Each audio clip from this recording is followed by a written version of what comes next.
Live yet? Okay, I'm live. There we go. All right, y'all. This is Confessions of a Child Self-Reflection Series. This is day 1. I'm doing this because I'm taking myself through a spiritual atonement, and I believe that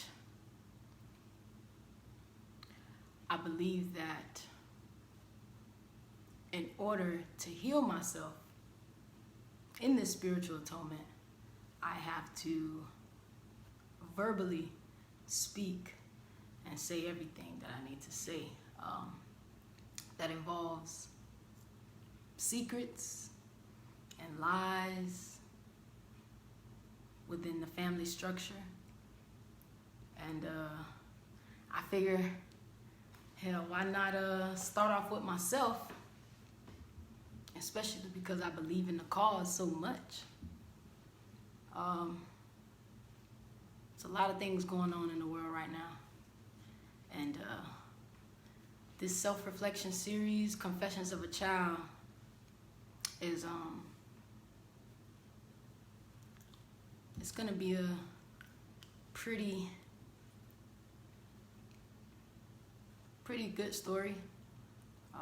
Like I say, it's for me. You know, I believe that you can create inner peace through self-reflection. I also believe that, you know, to sustain relationships, we gotta have open communication and mentorship. And a part of that, you know, to create inner peace, you gotta have self-reflection. And so the Confessions of a Child series, first of all, I just want to say happy Juneteenth, everybody. Definitely Juneteenth. It's ironic because today's the 19th, but, you know, my 7-day atonement series is, it ends on my birthday. And I haven't celebrated my birthday since I was 13. And I decided this year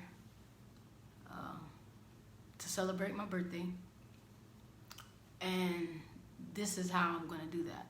So in 7 days, it'll be my 29th orbit.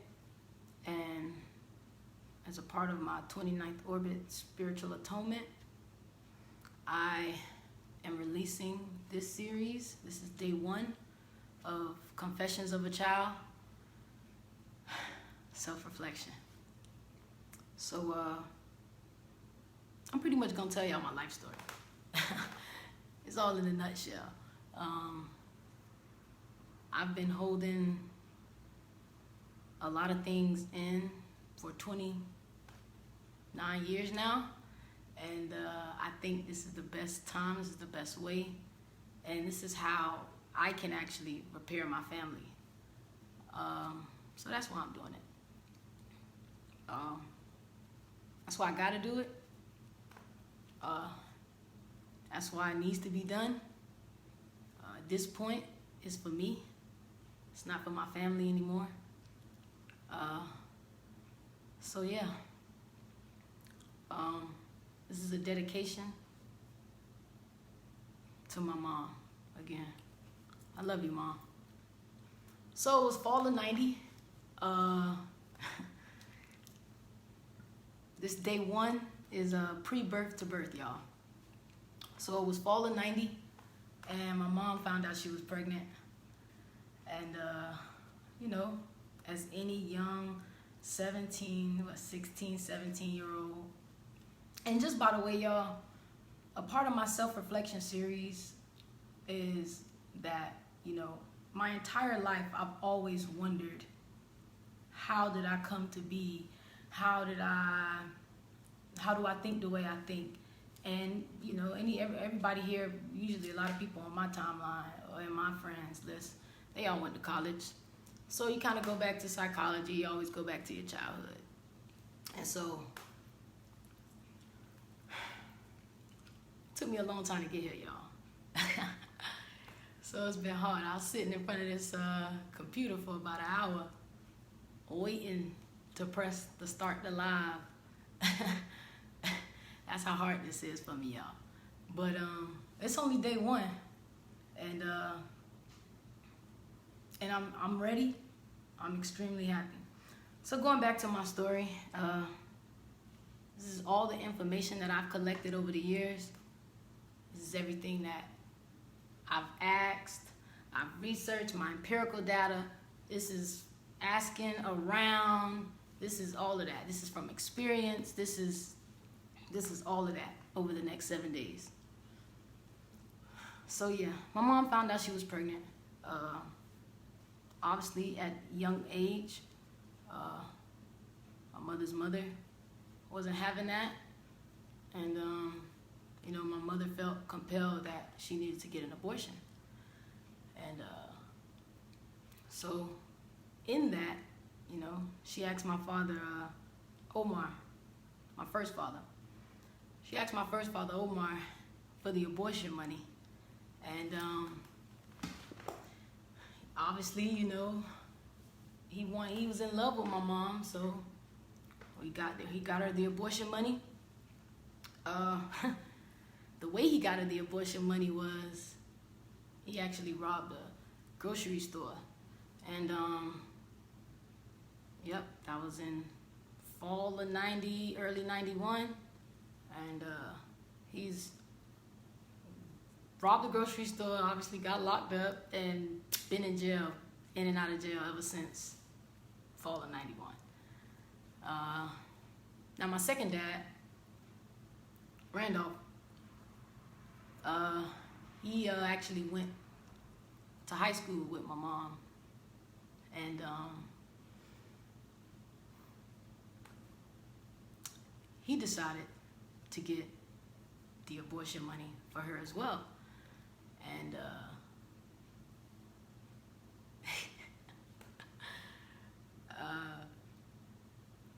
he also decided, because that was his last year of school, to go to the military. And even though he was an immigrant, he wasn't from here. He had just came over, family is Jamaican, so he had just came over from the islands, and he was the first one to graduate out of his brothers and sisters. And he came over to America, got an American girl pregnant, and decided he was gonna go to the army to help take care of a child and go to college, because that's what his parents wanted him to go to college. And but he decided to go and fight for America, to help take care of his child. And so he gave my mom the abortion money, and also went to the military, or signed up for the military, took the ASVAB. And because he did so good on the ASVAB, actually, he got into the Air Force. So now we have, I'm here, so obviously my mom didn't get the abortion. So, which is a beautiful thing. And I thank my mom. I guess she knew that I was supposed to be born, and just like every other child in this world is supposed to be born. And so coming up to my mother's relationship, I know y'all like, well, why you got two dads? What you talking about? And the way that works is, now we're gonna go into my mom's story. And the way that works is, she says, well, listen, my mom has always been honest with me. She's a very honest woman, and I really respect her for that. And because of that, I felt compelled to hold these secrets and lies in for 28 years. And so, again, that is why I have to do this, because a part of me doing this is a part of me asking for my family to just accept me and all of my families. And so, going back to my mom, she say, look, you know, when I got pregnant, I wanted to have an abortion because I was young. I didn't know how to raise a child. You know, I was just about to graduate high school. She wasn't even, you know, out of high school yet. You know, that's the early 90s. I mean, you know, it's tough, you know, being 16, 17 years old, something like that, and about to have a baby. And your mama, she mad because you young, you about to have a baby. She like, well, you can't have no baby in my house. You know, like, I'm gonna kick you out if you have a child, you know. And I think that was maybe my grandmother's way of trying to teach my mother fast, you know, because she about to have a baby. So she probably just wanted her to grow up. You know, I'm just thinking. And so she say, you know, Sherry, I told him. So I went to Omar. I told him, listen, I need abortion money, you know. You know, that didn't work out.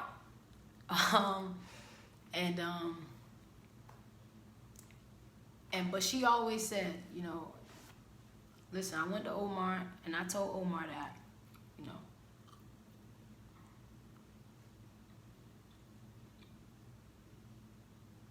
I'm not sure who's the dad. And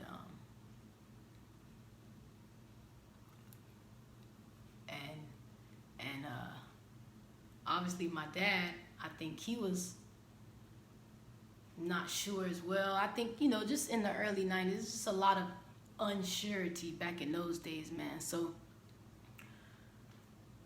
again, it's Confessions of a Child.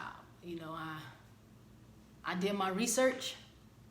This is what I found out. You know, I work with kids, so I talk to these kids. And, you know, again, like I say, y'all, I believe that in order to really heal, you know, black people, we got to heal our families. We got a lot of secrets and lies in our families that that's holding us back. And again, you know, Confessions of a Child is about getting rid of all those secrets and all those lies within the families. Because if you don't have trust within your own family, you know, how you expect to trust your friends? How you expect to trust your people at work?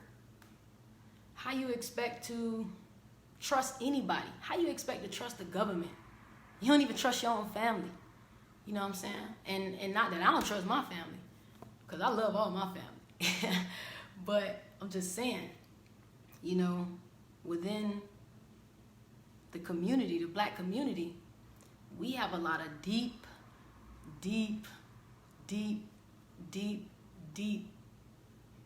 family secrets. And don't get me wrong, some of those secrets is better left unsaid. But, you know, it's my channel, and this is what I needed to do for me in order to get this kind of atonement. Like I say, y'all, this is my 7-day spiritual atonement.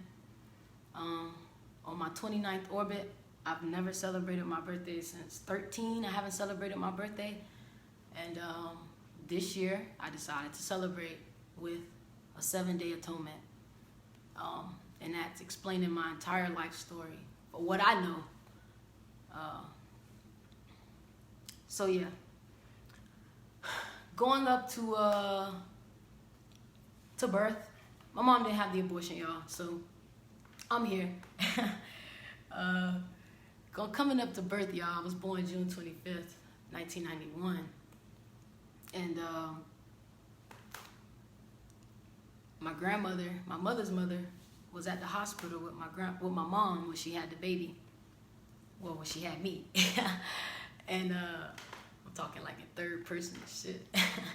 So yeah, my grand, she was there, you know, the day my mother had me, you know, supporting her child, her teenage daughter who was having another daughter or having a baby, and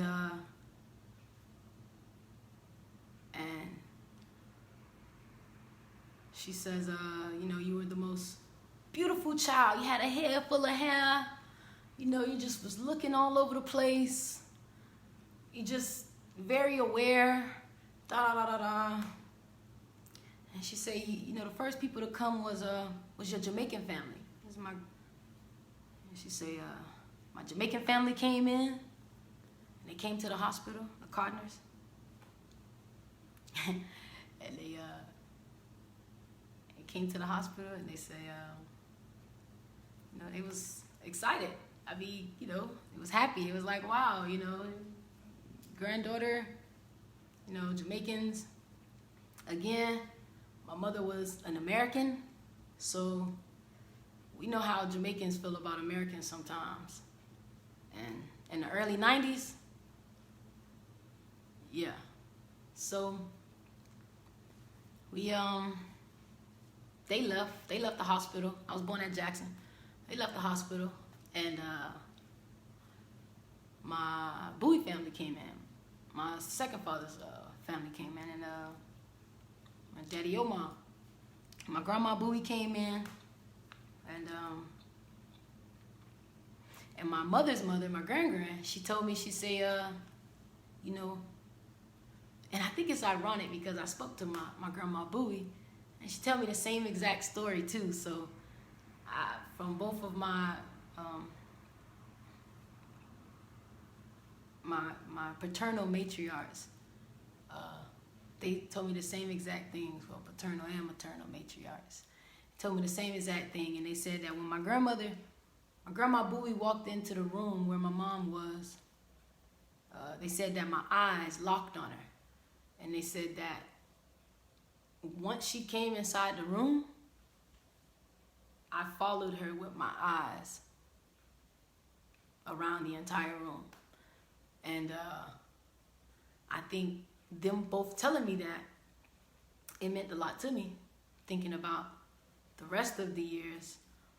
And I was like, wow, that's amazing. That as a baby, spiritually, I was locked in to my grandma Bowie. But again, y'all will hear some more in these next 7 days. This first day is just about the pre-birth and the birth. And so after I was born, I believe I had some sort of bacteria in my blood. So I had to stay in the hospital for like an extra 2 weeks, I think, 2.5 weeks. I think my mom said I wasn't gonna make it, but I made it.